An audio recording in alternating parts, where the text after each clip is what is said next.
आमच्या आयुष्यामध्ये जे काही घडतं, आमच्या आयुष्यामध्ये आम्ही जे काही बनतो, आमच्या आयुष्यामध्ये आम्ही जे काही बनवतो, त्या सगळ्याचे धनी आपले आपण असतो. फक्त आपण कारण सांगत राहतो, मला हे आवडत नाही, मला ते आवडत नाही, पण वस्तुस्थिती हे सगळं केलेलं आपणच असतं. ही सगळ्यात महत्वाची गोष्ट आहे.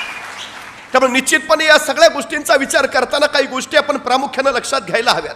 जी माणसं मोठी झाली, ज्या माणसाने उत्तुंग यश मिळवलं, त्यांच्या कर्तबगारीच्या कहाण्या जर आपण ऐकल्या तर या सगळ्या माणसांनी स्वतःच्या अपयशाचा धनी म्हणून स्वतःलाच मान्य केलंय आणि यशाचं श्रेय मात्र सातत्यानं त्यांनी इतरांना दिलंय. ही सगळ्यात मोठी गोष्ट आहे. आपण ज्यावेळी स्वतःच्या विकासाचा मार्ग निर्माण करतो, स्वतःच्या अपेक्षांचा मार्ग निर्माण करतो, आकांक्षांचा मार्ग निर्माण करतो, महत्वाकांक्षांचा मार्ग निर्माण करतो, त्यावेळी एक गोष्ट सगळ्यात महत्वाची असते की पहिल्यांदा आपल्याला काय व्हायचं आहे हे आपल्याला मूलतः ठरवता आलं पाहिजे. अनेक लोकांना ध्येयच नसतं, त्यामुळे सुकाणून असलेल्या जहाजासारखी त्यांची अवस्था होते. ते सातत्यानं फक्त भरकटत राहतात. इथं जावं की